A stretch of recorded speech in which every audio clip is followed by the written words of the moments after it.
House Resolution 590 by Representative Bennett, the 94th, Cooper, the 43rd, Dreyer, the 59th, and others, creating the House Study Committee on Georgia Barriers to Access to Adequate Health Care. This resolution having been referred to the Special Committee on Quality Health Care, that committee recommends that this resolution be adopted by a committee substitute.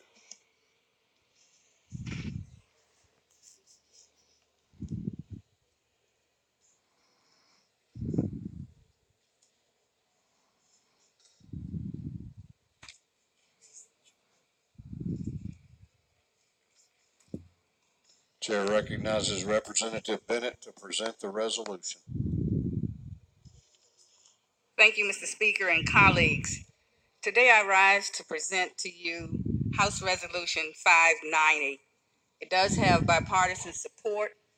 The name has been amended and changed to the House Study Committee on Pediatric Acute Onset Neuropsychiatric Syndrome, also known as PANS, and Pediatric Autoimmune Neuropsychiatric Disorder associated with streptococcal infection. I rise and bring this important issue before the House because PANS strikes kids of all ages. It's an unfortunate disorder that comes after a child has strep. It is very often misdiagnosed, and because of the misdiagnosis, kids and their families suffer. This condition mimics a mental disorder, and it is so serious and so underdiagnosed that kids often can live their entire lives having to take on a mental disorder that otherwise could have been avoided. Just to give you a few of the identities that come along with this, children can be suicidal. They can develop OCD, tics, anxiety, depression, sleep disturbances, eating disorders, irritability and aggression, deterioration of school performance, and other behavioral disorders. This is so important because it is so underdiagnosed. It is so misrecognized. In fact, in Georgia, right now, there are over 20,000 children who have been found to have this disorder. So this disorder it impacts the lives of the kids as well as the lives of the families. It impacts the lives of their school. It impacts our healthcare system. Quite frankly, it impacts everything that these families come in contact with, often leaving families with devastating hundreds of thousands of dollars of insurance bills, all to a misdiagnosis. Found early, detected early, treated early, a lot of this can be avoided. What happens is that the strep gets into the brain and creates infection within the brain. And there's an acute onset. You can have a healthy child one day, go to bed, and wake up the next day, and that child is mimicking all of these symptoms. So I stand and rise and ask for your support of House Resolution 590. Mr. Speaker, if there are any questions, I'll entertain just a few. You have no questions. Thank you. And Chair recognizes Representative Dreyer to speak to the bill.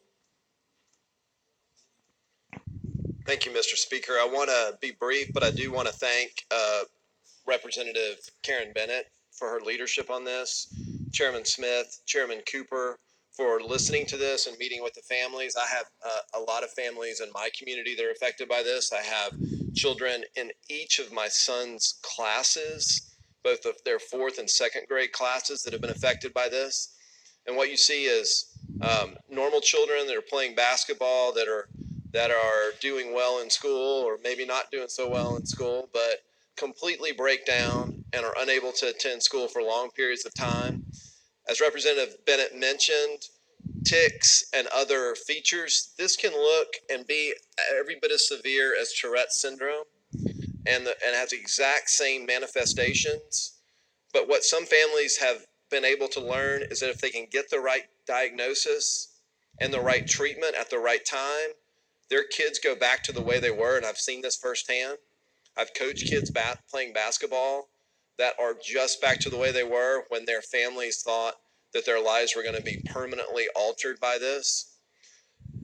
In my opinion, this is a lot like where we were with autism 10 to 15 years ago with a lack of understanding and a lack of awareness. And this study committee would just allow us to gather the information so that we could potentially provide the treatment. Last year, I sponsored a resolution to recognize the families and raise awareness for PANS and PANDAS.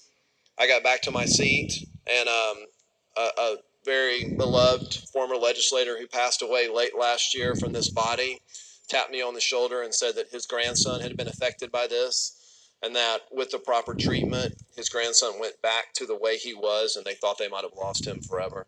So I would appreciate your support on this, and I yield the well, Mr. Speaker.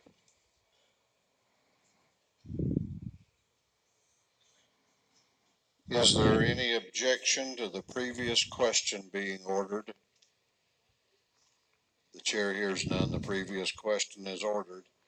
There is a Rules Committee substitute. Mr. Clerk, would you read the caption to the Rules Committee substitute?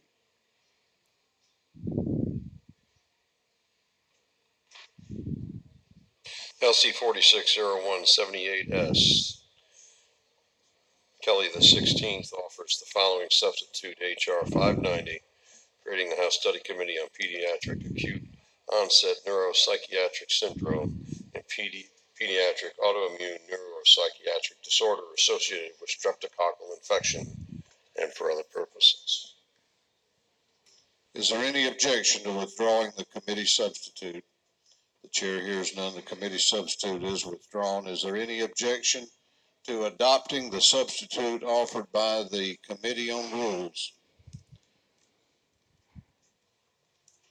The chair hears none. The Rules Committee substitute is adopted. Is there any objection to agreeing to the report of the committee, which was favorable to the adoption of the resolution? The chair hears none. The report of the committee is agreed to. Shall this resolution now be adopted? All those in favor of the adoption of House Resolution 590 will vote aye. Those opposed will vote no, and the clerk will unlock the machines.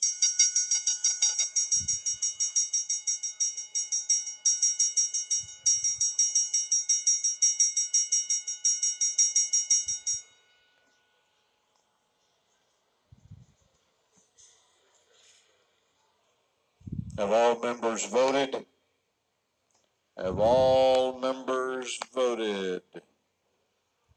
If so, the clerk will lock the machines on the adoption of House Resolution 590. I'm sorry.